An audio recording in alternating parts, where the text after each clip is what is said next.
supreme and Buddha walk so mean. The way you fit in them jeans, you eat your cornbread and greens. Dance or a doctor, red wine or vodka. Redesign your spot and redefine your mantra. Retwist your locks and realign your chakras. Doing your squats and getting closer to God, huh? Brunching with your squad or taking a girl's trip. Adjust your crown, you God's gift to the world, sis. Celestial body, drink your water. Meditate, sun-kissed goddess, heavenly order. Levitate, tribe of Ashanti. Black girl magic, melanin popping, whether you ratchet or lavish, whether you bougie or savage, you a gift and a treasure. You got to love a black girl getting a shift together. Black girls are getting a shift together. These black girls getting a shift together, man. These black girls are getting a shift together. These black girls getting a shift together, dog.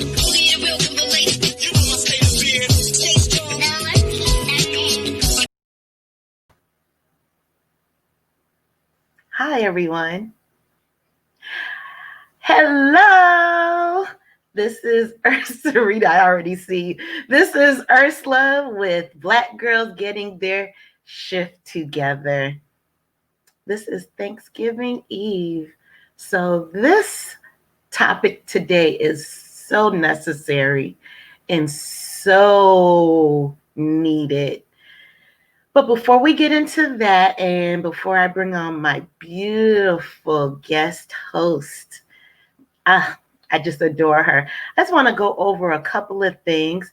Whenever you hear my voice, please like, love, share this video,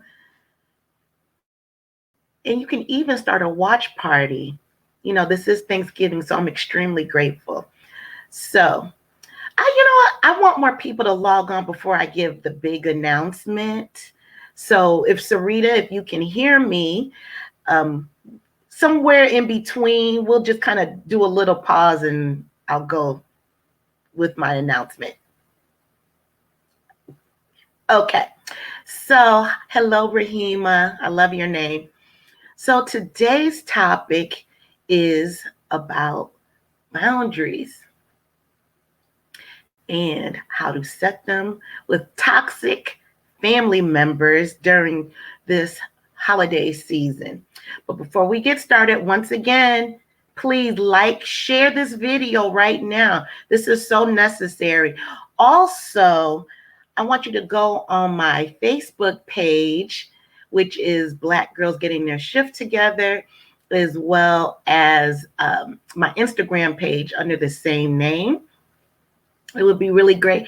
But paramount, please, if you want to catch up on any of the episodes, go to my podcast.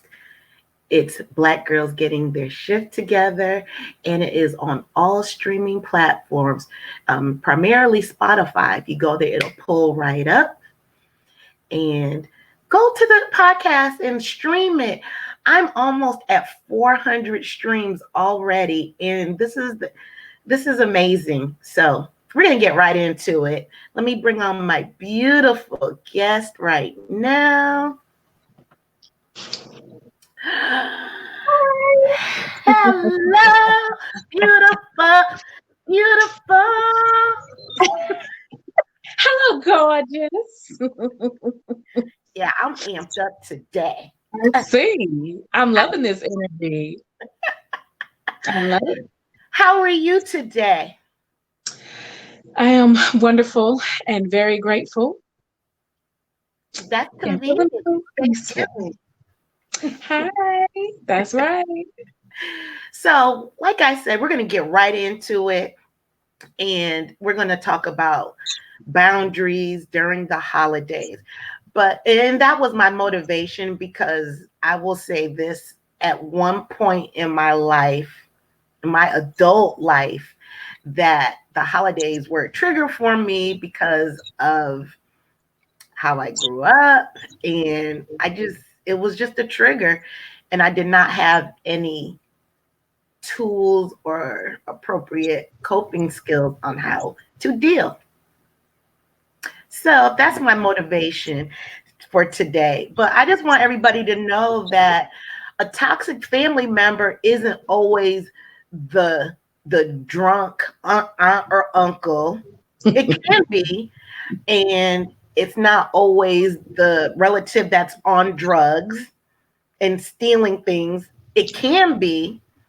It's also not that molesting aunt, uncle, grandfather, grandmother. It can be, but we're talking about the passive aggressiveness, the expecting more than what you really want to do. We're talking about that. So, Cerita, why do I feel like singing your name every time today? You can keep it up. I like it. Here for it, baby. So, let's talk about boundaries and the holidays. And why do we not set boundaries during the holidays? What's your opinion? Oh, excuse me. I'm sorry, babe.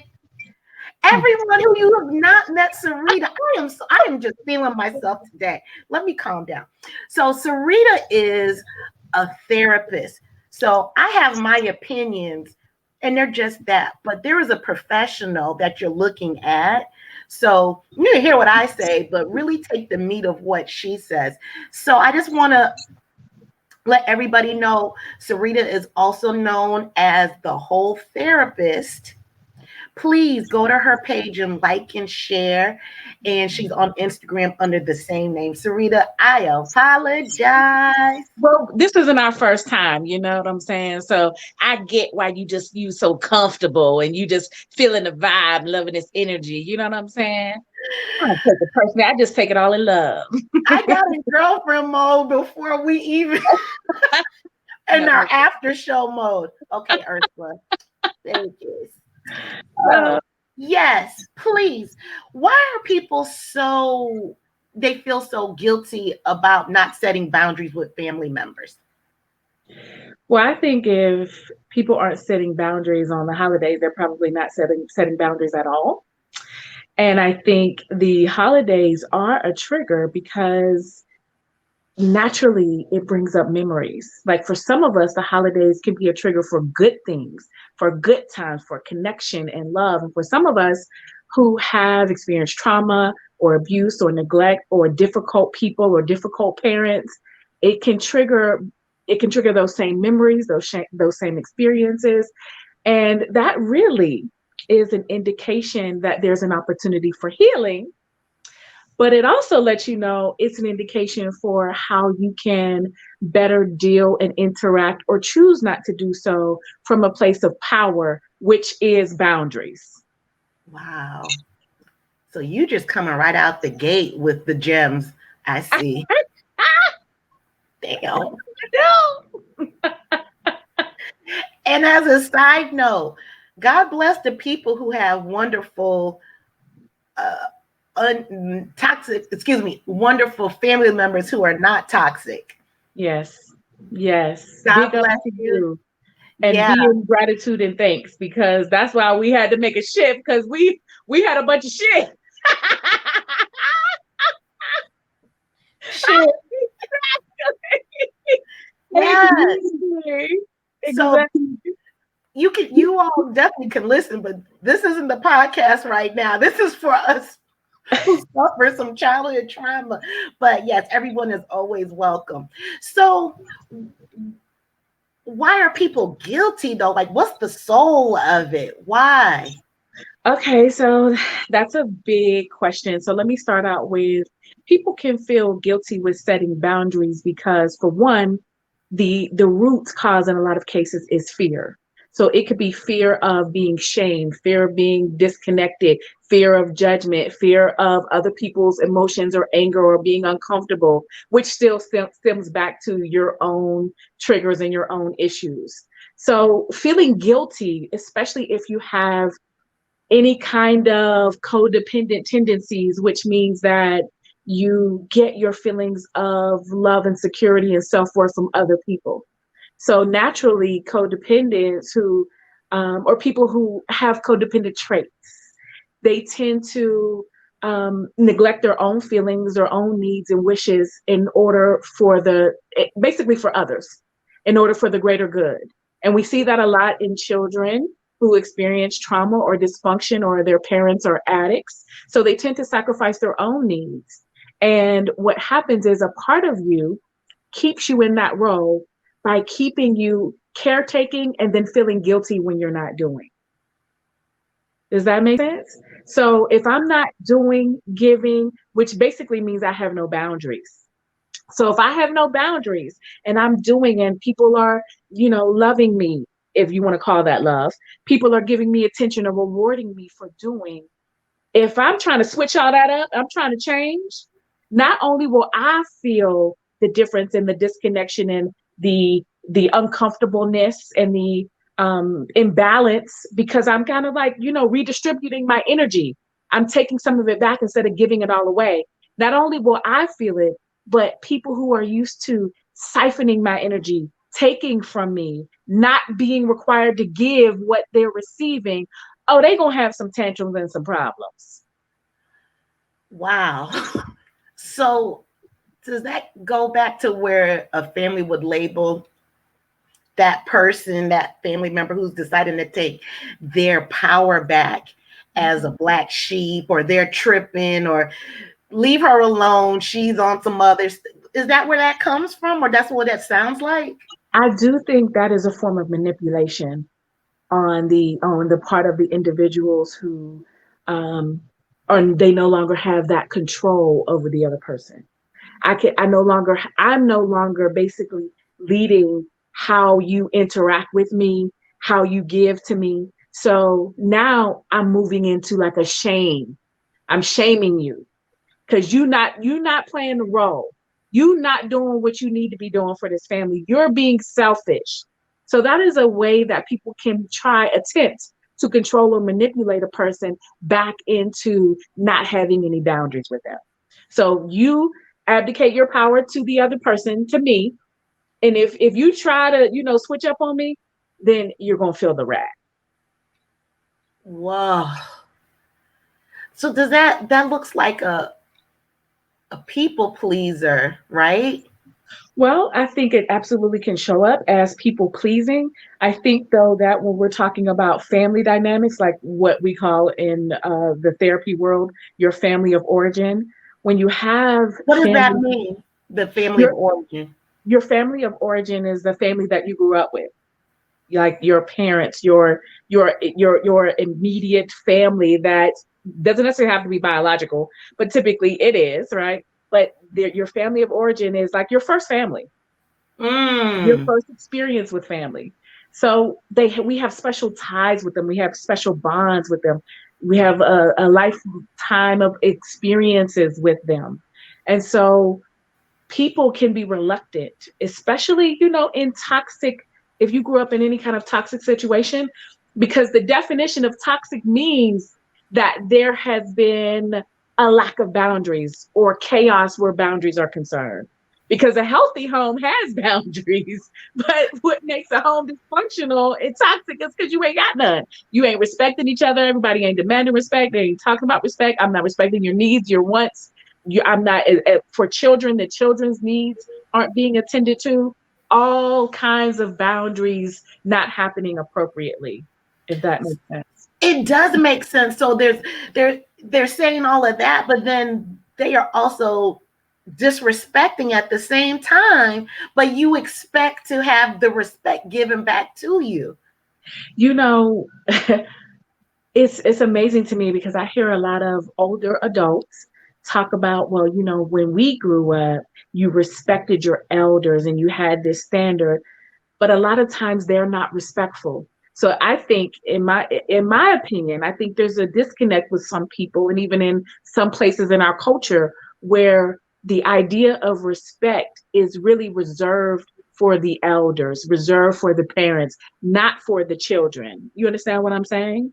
Yes, that's That's what makes it horrible. toxic. I mean, when you think about it, though, previous generations, they weren't all like, yes, you need to meet your child's emotional needs. Yes, you need to make sure your child is heard. It was like your child be seen and not heard. so, so I think that can be I know in a child's mind that can be very confusing about what it means to have boundaries. Because if no one taught me, they required certain boundaries of me, but they never taught me how to have boundaries. That's why we see so many might, instead of having boundaries, what they do is they have a lot of anger or rage or How does that out. show up? Anger, rage. Yes. So all emotions have a purpose, and anger does as well. Anger can get us moving. It can give us that energy to face something if we're willing to address it in a healthy way. But a lot of times for us, we can, even as children, you can feel when someone is being disrespectful or abusive or hurtful or dismissive. You might not even be able to verbalize it, but you can feel it. So I may not have a way to safely express it and say, you hurt me. But what I'm gonna do is I'm gonna act out. I'm gonna be explosive, and if it's not addressed or dealt with, the older I get, the more disrespectful I'm gonna get. The more this mouth is gonna get more ratchet. The more I'm going to feel like, in order to be in the world, then I have to fight the world. You know what I'm saying? I have to demand this respect. So it becomes a part of the way a person copes and deals. Oh And I my can see that God. because that was me. That, you know what I'm saying? And I see that in a lot of my clients. Wow. So Tarmise Davis, she said, "This is good." Hi. Hey, Thank Tarmise. you. So Tarmise, let us know in the comments, what is it that's good? What is it that what resonated? What made your soul vibrate? Hi, Lori. Lori is one of your peers, Sarita. And she Oh, said, yes, anger is the default emotion. yes, I think, and if any of you already aren't, um, if you haven't subscribed to my email list, you can go to thewholetherapist.co because I'll be planning a masterclass probably sometime next week where we're going to talk about how to get to the core and root of all of this stuff. So please do. And everyone, I'm going to put that in the show notes. And also, I put Sarita's website in the post right now. So Oh, yay. before you do anything, before you cook that turkey, before you argue with that family member, I go love to her you. website and let's get on this. And Yes, Tommy yes, said, yes. okay. Hi, girl. Do it, girl. Yeah. So, we're as talking about anger, that we have the ability to use that as power, to use that as fuel. Or if we don't address our own anger in a way that is healthy and toxic, it can also become the poison within ourselves and our own lives and how we react and interact in all our relationships. Mm. So that's why we need balance. So now that you're saying this, every time I talk to you, my mind is like, boop, boop, boop, boop. This is good. And now I get it, what you mean by anger and what you do with it. So now in retrospect, I've been on both sides of how I dealt with my anger during the holidays. So I was that person you talked about. And then I went and got some therapy, amongst for other things, but now I'm using that anger, so to speak, to make this this holiday, a positive experience. And I pray that other people will do the same. Not pushing you towards it, but definitely a heavy suggestion. It's so much better. This holiday is going to be great for me. And I really wish other people would think that. Oh wait, Derek said this is good. He may have to steal you for his show. Derek, I'm stillable, honey. Yes, Tell it's me, all Derek. about sharing and giving in this holiday season, for sure. So this is the age of COVID. Mm-hmm. COVID is a virus. Mm-hmm. Let's talk about another kind of virus. The virus, I wrote a good note down here. the virus of lacking good emotional boundaries, that's contagious as well.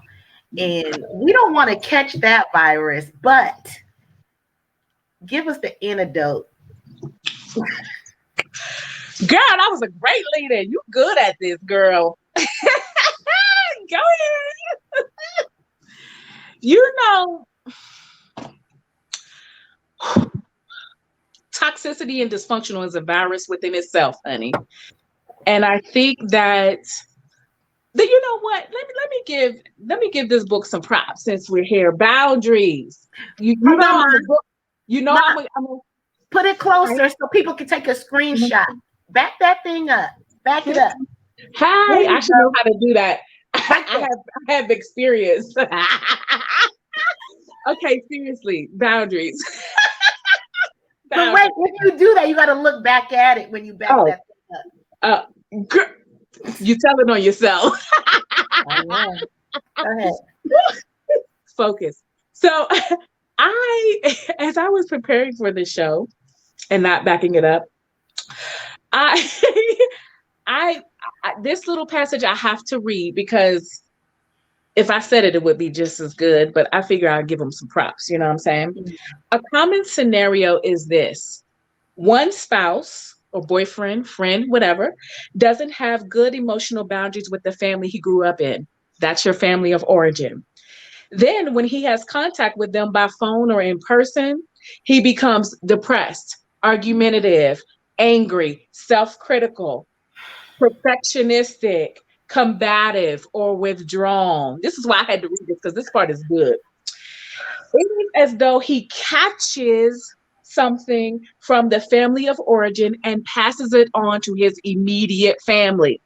So this is why boundaries are important, because we've all had this experience of being triggered by a family member, and we have to understand that the way a trigger works is that it can have you regress. You can have a conversation with your mama or your daddy and you feel like a little girl 10 years old again, re-experiencing the same level of whether it's trauma, whether it's familiar patterns, whether it's feeling speechless or helpless. Most of us have been there because it's the way that our minds and bodies works, because what is in there is coming up to the surface. So by not having boundaries, you can easily revert back into feeling all of those feelings and feeling insecure because you don't have a secure foundation and you've not established within yourself, within your mind, your intention, how you want to show up powerfully with these individuals, being the adult that you are instead of reverting to the helpless child. Oh my God.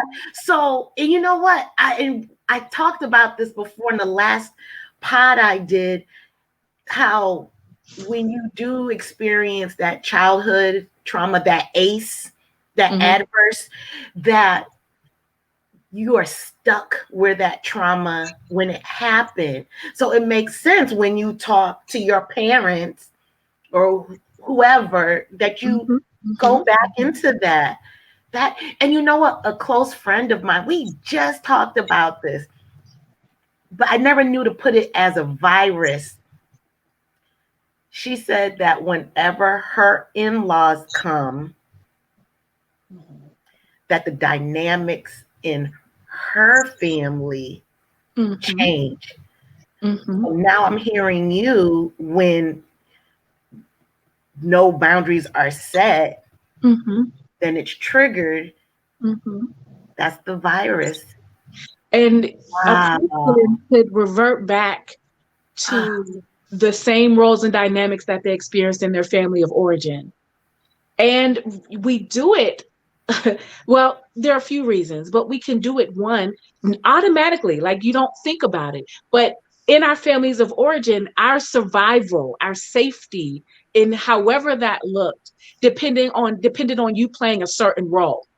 So if my family was like toxic and dysfunctional, or one of my parents were crazy as hell, it would have served me to be quiet, to be reserved, to not speak up, to be invisible. And even as adults, when they come over, You will find that adults in those situations where there's been no real healing or transformation, they will take on that same passivity. And passivity really is an individual not setting healthy, clear boundaries out of love and self-protection. Wow. That's deep. Whoa. That's That's how you stay stuck. yes, and the whole idea of trauma, and I heard this in classes in the past, but it really became so much more clear when I started teaching, is that an emotional wound basically is emotions that are stuck. There's an experience within you that's not been processed. Mm. And so parts of you that have been hurt and wounded, they stay stuck, and you are operating as if the trauma still exists. That's why people have those same defense mechanisms, just like I was talking about the anger. If you are an adult, you can choose who you are with, who are not, but you're still angry. And it's not because the trauma is still happening, it's because you are responding as if the trauma is still happening. Oh my God. That is insane. It makes so much sense. That's survival. That's how we learn. And the reason why making a shift is so important and self-awareness is so important is because the way that we learn, I'm shouting you out. The way the way that we learn, once we learn it, it becomes automatic. So just like I know how to drive a car and I don't have to think about like my way home, or I need to turn on my turn signal or slam on the brakes if I think someone is coming too fast. It's natural because I've learned it now. So those learned patterns of relating that can be toxic, that can be the patterns of relating that have no boundaries. That is the way that you've learned to interact with people.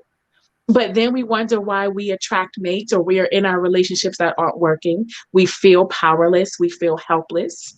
And that is because you've not updated your programming. There was no reboot. I'm telling you, you might have, some of us we got to do some like complete recoding. We just got to delete all this shit and start over from the beginning, from a place of love and openness and honesty. And it may take a little time. It will take as much time as you require it to take. But sometimes you just got to clear all that shit out. Clear it out. You know what? I like that. No refurbishing. You're right. Just tear everything down. Start from the foundation, the positive foundations with positive coping skills and the mechanisms, and then rebuild that house where it's a strong structure. I love that.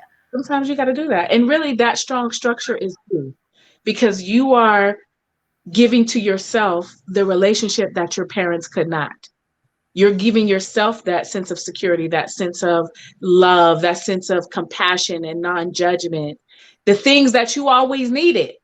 Is that what's called the reparenting yourself? Reparenting. I mean, that is, and that's what healing is, especially when we're talking about trauma or dysfunction, is you are really establishing yourself as that strong, which in psychology we call it attachment figure. Because the whole thing is we attach to our caregivers, who are supposed to meet our needs, who are supposed to anticipate, who's supposed to respond, who's supposed to be consistent. And if they don't give you that, you can go through the whole world from a position that your needs aren't met and you don't know how to get them met until you heal and you realize it was in me all the time. Yes, because there's just so much toxic gunk on top of it. And you're right. And we seek others for self-validation. And you're right. It's already here. It's there. That's the thing with trauma. The trauma, it doesn't traumatize the core aspect of you. What happens is the real you, the loving you, the vulnerable you goes into hiding. And then I'm self-protecting. I'm self-protecting with the anger, with the vulnerability or the self-sabotage or whatever it is. I'm protecting by being promiscuous. Because then no matter what, people can't get close to me. I'm doing things to keep me from avoiding actual real vulnerability and human connection. It's like connection light. You know what I'm saying? Like, we together, but he But really don't know my heart. Because you don't even know your own heart because you got so much shit piled on it. So yeah. it's just it's peeling back the layers of the onion. That's really what healing is. And people are like, well, you become a different person. No, you actually become the most authentic version of you.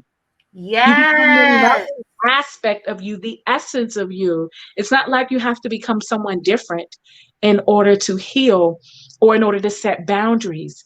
It really means that you have to stand in your power, and you don't have to put on a mask to do that. You don't have to put up this illusion or this pretend representation of who you are. Whew. May I read something? Absolutely. It's a little, well, not too long. I'm going back to guilt. I really love how you said that, and this is perfect. That you do not ever have to feel guilty about removing toxic people from your life. And in this case, toxic people over the holiday season. It doesn't matter whether someone is a relative, romantic interest, employer, childhood friend, or a new acquaintance. You do not have to make room for people who cause you pain or make you feel small. Oof.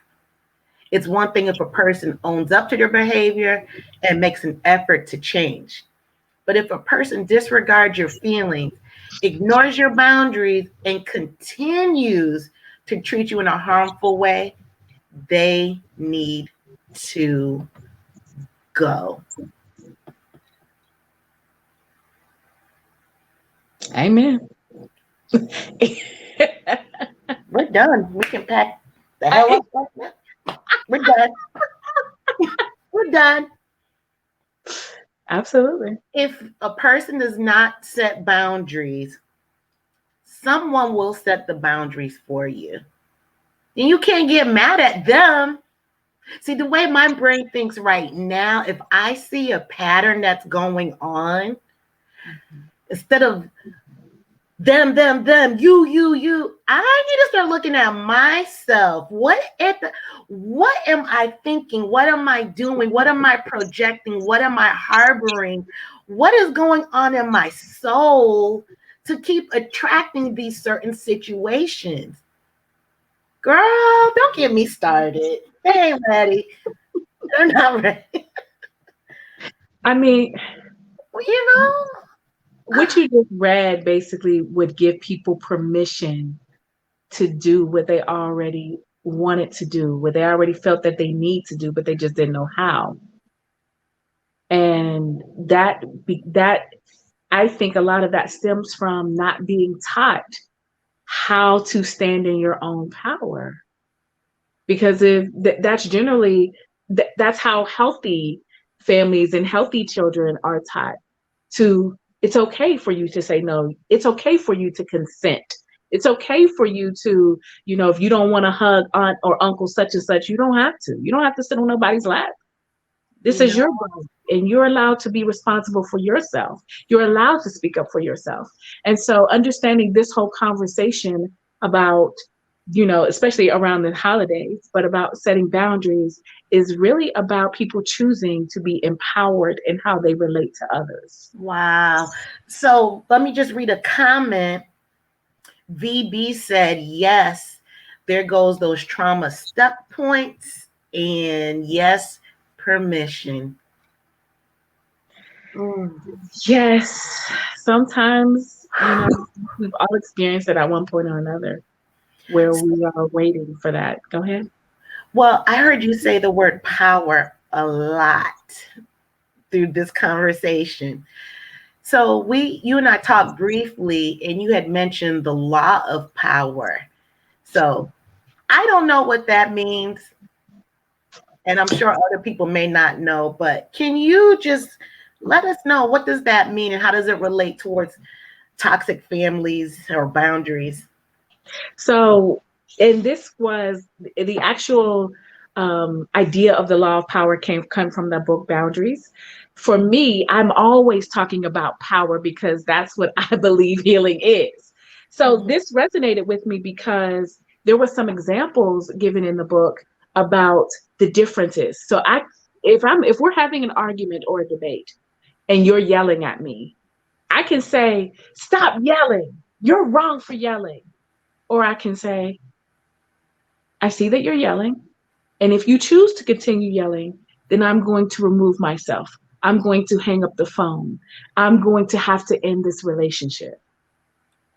So the power is really about you recognize your ability to take responsibility for what you can control in any situation while not trying to change the other person. There goes that emotional stuck point. Oh my God. I get it. Until just now, I get it. Because I was always trying to, why can't you, like, trying to be right? You could be right or you could be happy. God damn. And I mean, there are parts of us, especially when it comes to our family, we want people to acknowledge our pain. I want you to acknowledge what you did to me. I want you to recognize that you're being disrespectful. None of that you can control. And if you feel like you need that, then that means you are sacrificing your own ability to have peace and happiness because you're waiting for this person to get it and give you what you need, and you could just give it to your damn self.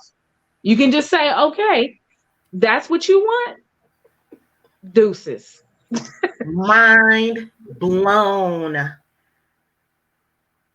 Why am I just talking to you right now? I could have found you like, Girl, I wish I would have found me 20 years ago. yeah. I was looking. VB said, preach.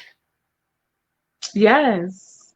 That's why this boundary conversation is really a conversation about power. And So go ahead. Go ahead. My fault.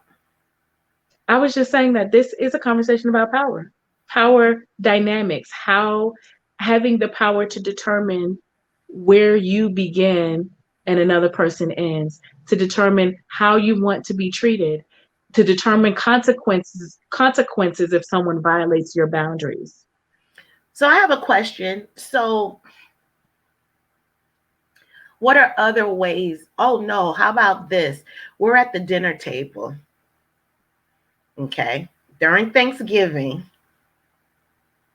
So Uncle Pookie is sitting to your left.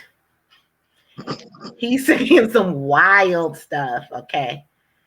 Then you have your mean ass grandmother to your right and your badass kids in the back. And then auntie over there, they're all asking you just wild questions. Termise, it's called Black Girls Getting Their Shift Together. That's the name of my page, love.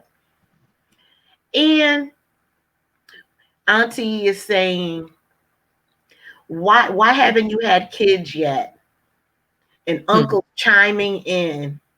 And then grandma, with her ratchet self, she's over there telling all your business. Oh, well, she can't have kids because her ovaries and da da da da da. Now, I can tell you how Ursula pre-therapy can answer, but I want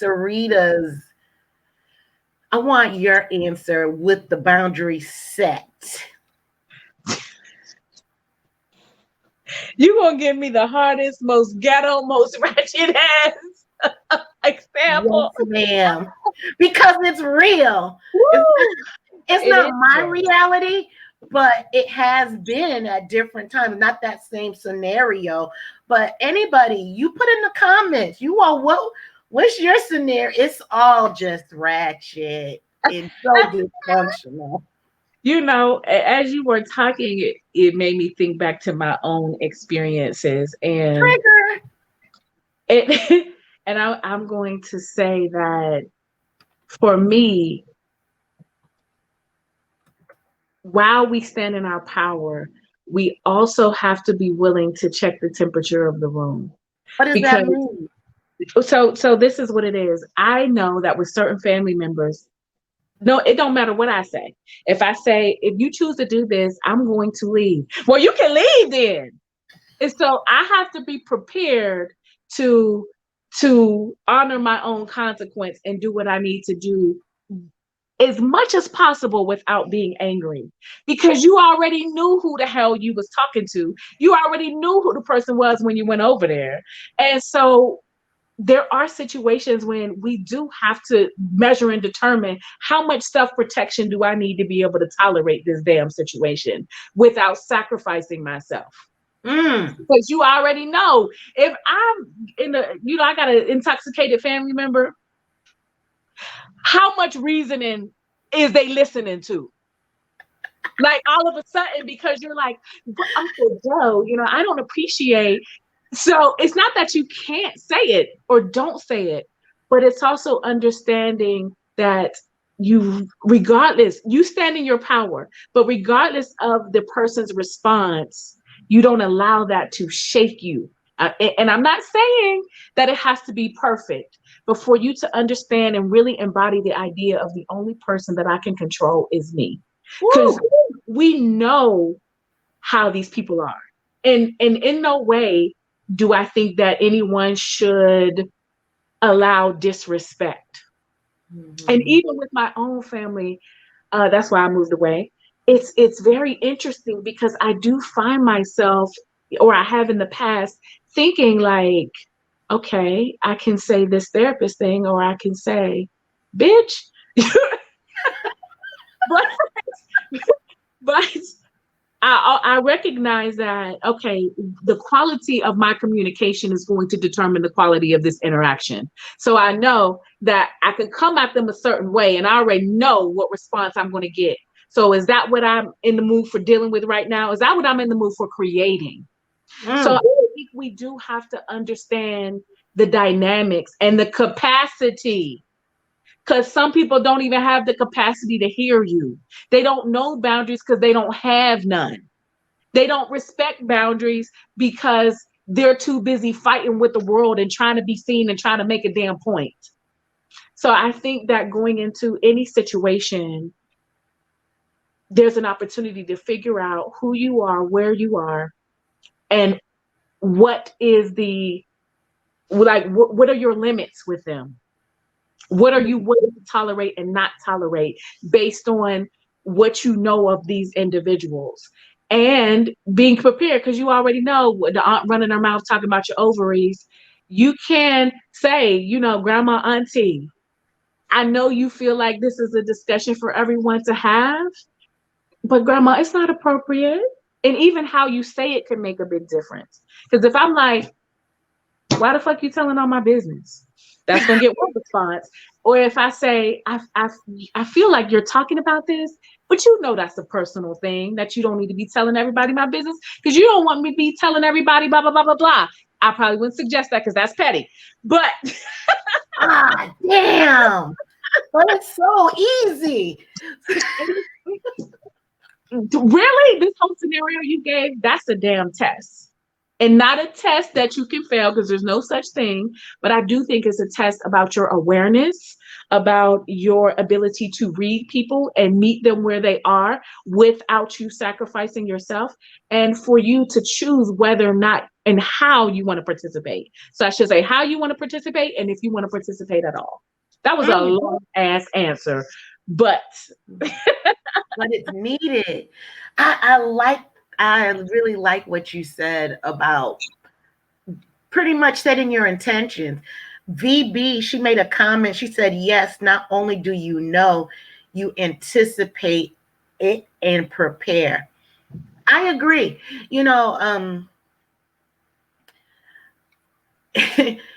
To set your intention goes back to what Cerita said as far as, okay, I know grandma is going to go off and say whatever. I know Uncle Pookie is going to start drinking at 3. He'll be messed up by 6.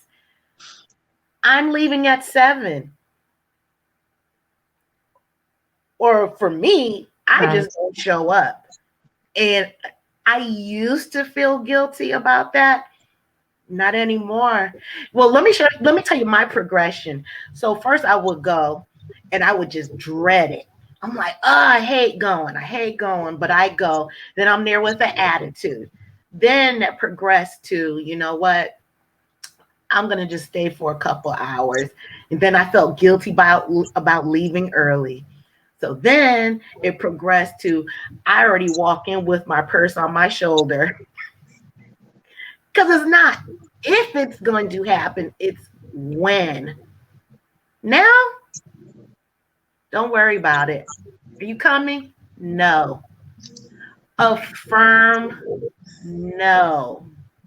Excuse me. Before it used to be like, hell no. Now it's just Yeah. affirm no. Yeah. No. I don't feel like arguing. I protect my peace. I worked too hard on it. I'm not going to do it. And okay, here's another example about how to set intentions. So, like you know, Sarita, I have not eaten pork or beef in about 30 years. It's just something I don't do. It's my personal choice. So I know whenever I go to people's homes, I just automatically skip over the beef and pork because I know I'm not going to eat it. That's my intention. It had become a habit, a ritual. Now it's a habit. So now I know. So now I know with dealing with toxic family members, my intention is set and I guard it as if I am not going to eat beef or pork. No, I'm not doing it. I'm not wavering it. And it's part of my core value. Does that make sense? Of Ish. course it does. You Yeah. don't want to eat no damn piece of pork. Like, what's the question? And if anybody got a problem with that, it's like that is you where you know people are trying to cross boundaries. Because if someone cares about whether or not you eat pork or beef, they not mad in their own business. Because if I'm serving something, you're like, I don't eat beef or pork, okay. But we don't need to have a discussion about, about what a person's personal choice is. That is someone attempting to violate a boundary because what they think is more important than what you value. That's a no-no. Wow. So, what's your opinion about not taking situations personally during that ratchet family dinner? I think that is one of the most important things we can do at a family dinner and in life. That is absolutely one of the things that will free us. It will free you from unnecessary stress, pain, and anguish. Because if you're taking it personally, you're making it about you. And if people don't have the capacity, if they got their own trauma, if they toxic, they don't care about their own feelings. You think they're gonna care about yours? I'm gonna tell you the answer is no. Right. That's just it. So when we don't take it personally, then we can recognize that the things that they're doing, the attempted at shaming, the making snide comments and sarcasm, that is really more telling about the person who was doing it than the actual target. So if we can step back and be objective and not take it personally, we can see that person who is hurting and who has been in pain and not make it about us. Like you can choose, I'm not taking on your pain. I know what you're doing, but I'm not taking on all that. You can keep it. Yeah. You know, I was never able to see that until I wasn't either. you wasn't, yeah, until after therapy. I could not see it. Now it's so crystal clear. And with that, I have learned to have a hell of a lot more patience with myself, with that particular toxic family member, you know, it gives a lot more grace is given. Not an excuse or a pass. Mhm. It's just you can see their pain, like that deep rooted pain, the generational trauma. It's, if anything, it really makes me feel sad for them. I'm not trying to break bread. Forget that. But I see it. Sad.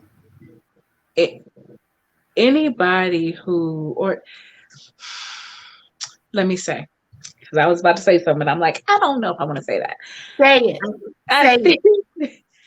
I think that as you know, the more I learn about trauma and the more I learn just about, emotions and emotional wounds, when I look at people in general, and even I was going to say some, but a lot of my family members, all of that toxic behavior is that's their armor, that's their cover. And one thing I noticed in these types of families is power struggles. In So what kind of way? in what kind of way? What power struggles? Yeah, the power struggle. I don't understand that. Oh, okay. So power struggles meaning I want to be in control. I want you to do what I say. I want you to do how I do it. And no, and I need you to talk to me this way. And this tone of voice you use. Like all the things that can easily turn into explosions tend to stem from I feel like you've slighted me in some way. I feel like you've done something to me in some way that I don't even know how to articulate and address. But my normal response will be the explosion, the anger, the cussing you out, the shame. You know what I'm saying? So it's like I'm really very fragile, but I don't know that I'm very fragile. So any little thing can set me off. And even if you don't want to eat my greens because I might have some pork in it, what's wrong with you? Are you Muslim now? Baby, this ain't about your greens. This is about me not eating pork. Like, what did this become about you? And I hear that a lot in my family, but they'll say things about me. And I'm like, but this don't have shit to do with you. Right. It has nothing to do with you. But I recognize that there are some of their own insecurities that come up and they put it on me. Oh, you act white or you talk white. That's not about me. That's about you. So it's like almost I have to pull you down so I can feel better about myself. But do you understand what I'm saying? So that's what I mean about subtle power struggles. Because then, I would, if I'm not aware or they catch me off guard, then I'm going to feel like I need to defend myself against this attack. But really, the attack is bullshit because it has no validity about the truth of who I am. You understand what I'm saying? But if I'm not in my right frame of mind, then they can push buttons and have me feeling a certain way and have me feeling like I need to defend myself because she said this, when really what she said ain't shit. It don't mean nothing.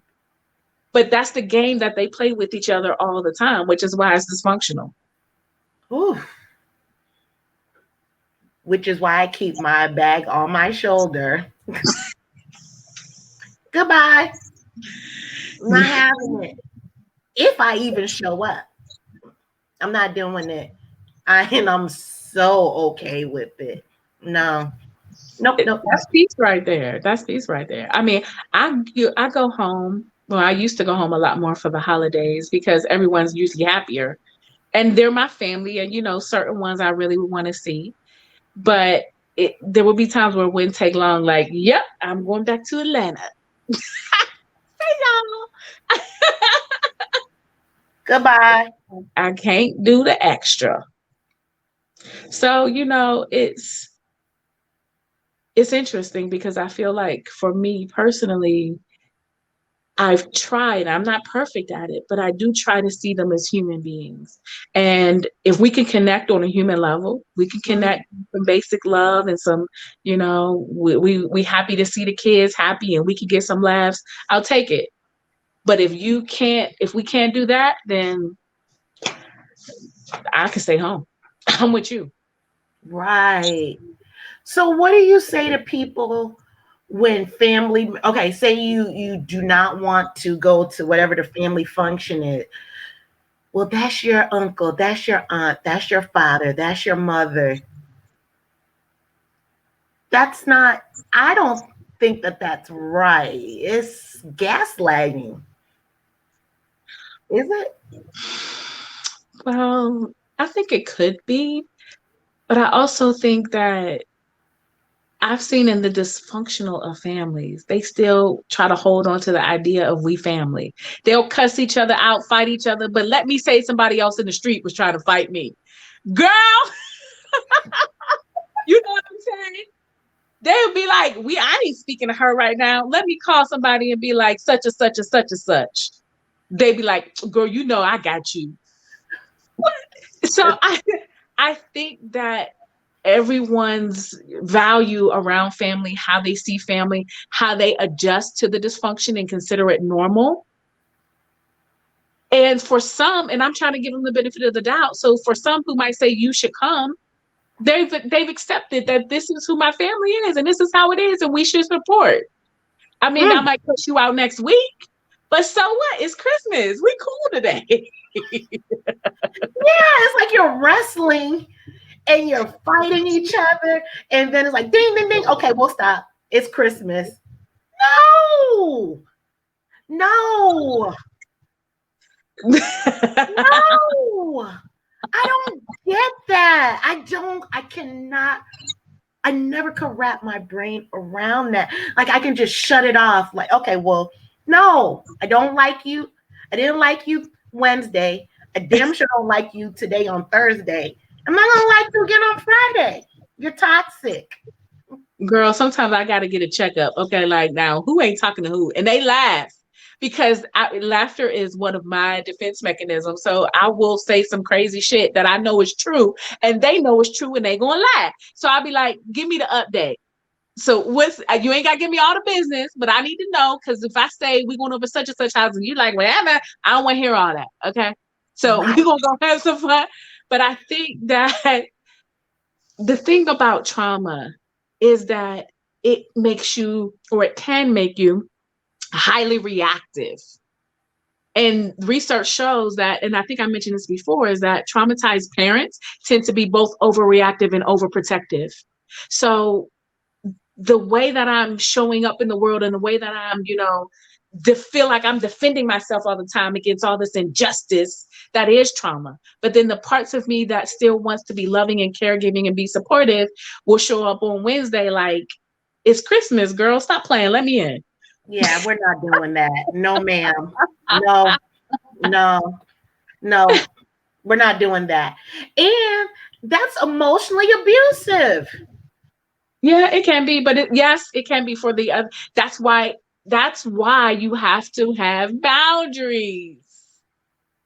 So you know what you're dealing with, how you want to interact, if you choose not to interact. But because if you're just trying to change a person, if you're trying to talk to them and intellectualize and give them literature and shit, send them links on how to watch this and do that. And girl, you need to listen to Black Girl Shit.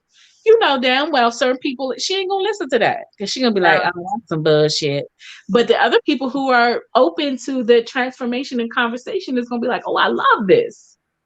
Right. Exactly. Lily says, I am the same. Lily, let me know what do you mean? How are you the same and which way? And VB said, that's right. Keep your purse. I keeps it on my shoulder. It's like healing calls us to, oh, I like this. Healing calls us to a higher level of responsibility to self and functioning. To self-functioning? Yes. I do agree with that. I really do agree with that. I think it does. Oh, that's a good one, Lori. So let me read a few more things. So, well, before we do that, just to let everybody know what I love about my podcast, I believe if there's a situation, a function, and you don't know how to navigate around it, I will give my opinion, but more importantly, I have professionals on like Cerita to give the professional opinion. And I believe you can heal and move on, become unstuck when you realize what is going on. So, and I also love resolution. So we're talking about all this toxicity in the negative part. Let's go to the positive part of it. Unless you have anything else in your notes you want to, I'll just have you back for a Christmas show. So, So let's go to and shift to the positive part. We've already touched on it, but to go into detail ish on how to move forward. So for me, I keep my purse on my shoulder or I don't show up. Or no, saying no is a complete sentence. Mhm, mhm, I truly mhm. believe that. While you look that up, may I read something else? Let's see. These are different ways to positive, different ways to deal in a positive way with toxic family members. And you just give me your opinion on it, Sarita. Um, One is to honor your feelings always, set firm boundaries and enforce them. Don't expect them to give you emotional support. Yeah. Mm. Absolutely. I didn't want to start talking because I didn't know if you just wanted to read them all. But No, yeah, go ahead. Go ahead. I want to hear what you have to say so far. I mean, that what you just said is complete because you talked about expectations and you talked about you know is a complete sentence. So the expectations basically means that you're still trying to control another person. My, fix your audio. It sounds a little Me? far away. Uh-huh. Something changed. Okay, what about now? It's worse. Test, test, test. Can you all let me know if you can hear Sarita?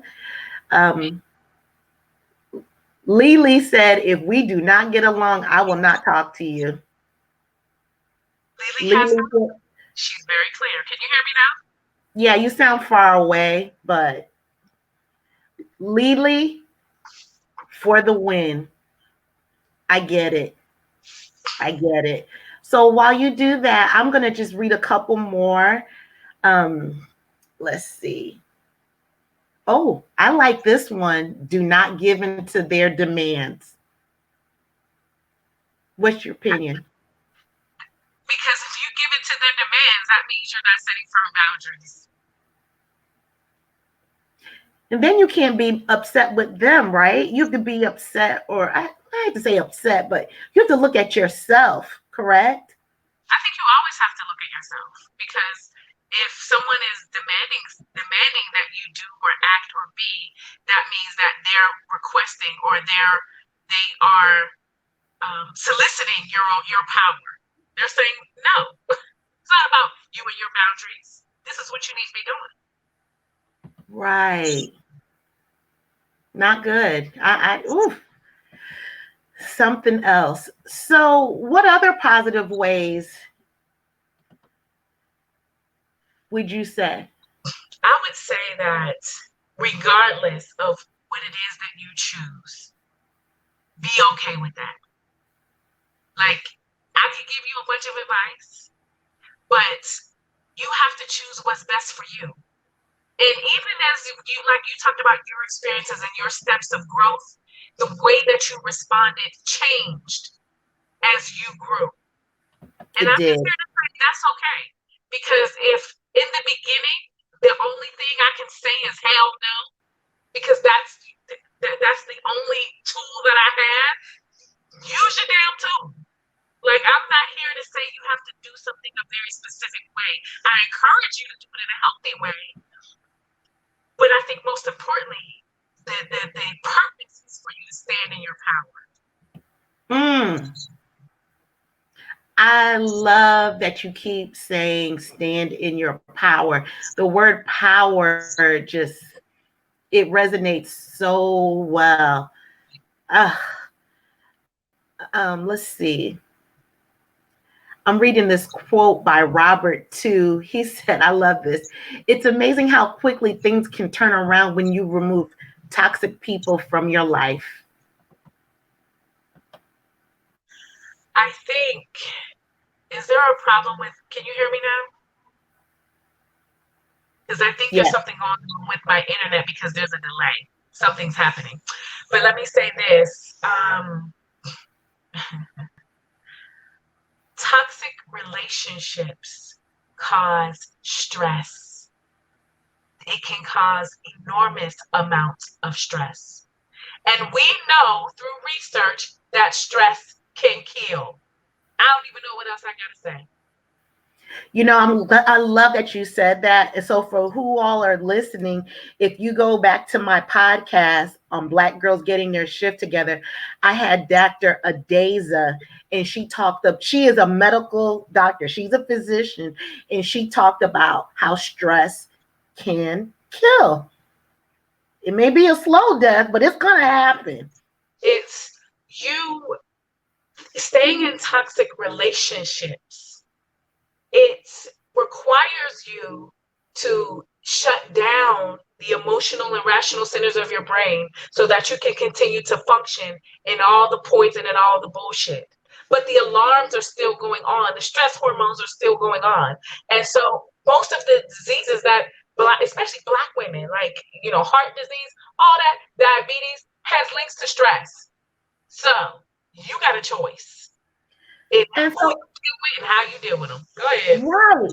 And so, I'm glad you said that. So, the question that I would ask anyone is a goddamn meal once a year worth it for the lasting effects that can happen after? I Man, didn't go think you were on. going to say that. But I mean, if you do it for one day, you might be all right. But mentally and emotionally, I think we all have to ask ourselves the worth and the not the worth of just the event, but how are you choosing to interact in your relationships? I think there's a bigger question of just a meal. But what beliefs do you hold? Do you think that you have to? You're a bad person if you don't go spend time with your family for the holidays? Are you feeling guilty? So I think there's an opportunity to look at oneself to understand, like, what is driving you? Because it ain't the goddamn turkey and mashed potatoes. There you go. Exactly. So we're going to start wrapping it up now. So, Sarita, I was going to take you off. I'm going to leave you on so people can see your pretty face. But before we get off, please tell everybody how they can reach you and any programs, mastermind classes, your social media. I want to share. This is the season of giving. I'm giving everyone Sarita. So please just share away. You're a I'm gift. the gift that keeps on giving. So I do encourage everyone to go to my website and sign up for my newsletter because I'll be planning a masterclass on how to heal your trauma through self-love so you can create healthy relationships. I'm all about this healing life and healing trauma because, I mean, at the end of the day, you deserve to be happy and you deserve authentic love and connection. So that's exactly what I teach. And I welcome everyone to sign up because I would love to have you in class. Because so far, everyone who's joined ain't enough quit yet. Because I know I bring the real honey and I bring it with love. If you all have not picked up on it, yeah, she brings it. You all definitely, if she has time, you can take a peek into our after the show conversations. It gets raw and she keeps it real. And I swear to God, when we talk offline, I swear I peel back even more layers of the onion of my personal development. And can you imagine being in a quote unquote structured environment where she's giving you that same love and passion of the words that come out of her mouth? You all, at the least, go to her website that I posted in the link. You owe yourself that. But I just want to take a couple of minutes were there any parting words, Sarita? I want to say thank you for having me. I always love talking to you and just the fact that you decided to create this platform for us Black girls out here who's trying to do it. So thank you. And I think that every conversation can help plant and flower a seed in all of us to be more authentic, to recognize our own innocence and the things that we've gone through. There's nothing ever to be ashamed about. And I think self respect, meaning respecting your own story, respecting your own experience, respecting your own boundaries, that is the real key to living a happy and healthy life. And I think it's the key to self love as well. So, thank you. I love it. I love it. Yeah, doing this podcast has been a journey, and the healing that's come from it, it's just off the charts. And I really thank God that our paths have crossed so that other people can share in their healing if they want it. And it's so much, it's well worth it. And I love how you said we owe our own selves that. We get so used to tending to other people, but what about our own emotional development, our own needs? Would you take care of your kids with as much tenacity? You have to take care of yourself as well. Absolutely. Yeah. That is is really stepping into that space of nurturing and loving and respecting and honoring and exploring the self, because those are the things that are impacted by trauma. And that's why it's so important for us, because we are creating a new legacy. Yeah. We're creating a new foundation. And so every conversation, every time we peel back another layer, we're just exposing more truth and more of what's real. And that is our real superpower. It is our superpower, but it's not, but in addition to that, to uncover that superpower, you all have to make sure, and including myself, to sit in it. I talked about that the other night. We start learning about some shadows about ourselves, but then we don't want to deal with it because it's too much. So we're just going to have the negative, toxic coping skills. No, you have to sit in it. It's just like, I forgot who I was talking to. It's like getting Black women, we can relate. It's like getting a perm. You know that shit is gonna hurt. You get it on our scalp. Don't you scratch, girl. Don't you scratch. So you're already prepping for it. And we sit in it. We sit in that pain and we're getting that hair straightened out. But we sit in it because we know the outcome. Our hair is going to be popping after. So we can sit through those horrible super Bantu. At least I had super. Those Bantu perms. Well, we can sit in there. We can sit in our own personal development and just move on. It's so much better on the other side, and the patience that comes with it, and the people that are attracted to you. And I'm not even now talking about a relationship, like a romantic. Cerita came into my life. I was not vibrating on this level before. 2-3 years ago, no, I wouldn't even know what the hell she's talking about. I hear it, but now I can process it because I was able to sit in it, meaning the healing process of it. My rant is over. And one more thing, just to let everybody know, today is the end of season 1 of Black Girls Getting Their Shift Together. I'm going to do a special show tomorrow. I'm going to get on live for maybe about 10 minutes. I'll go in detail tomorrow. But I am restarting again in early January. And the great thing about it is that Cerita is coming back. She's going to be our resident therapist. So if you all have any on the spot, so if you all have any questions for Cerita going forward for the new year, anything, First of all, you can always email her, but any topics for my show, slide in my inbox. Let me know. It doesn't matter. Slide it up in Sarita's inbox. Yeah, we trying to save lives one podcast at a time. God willing.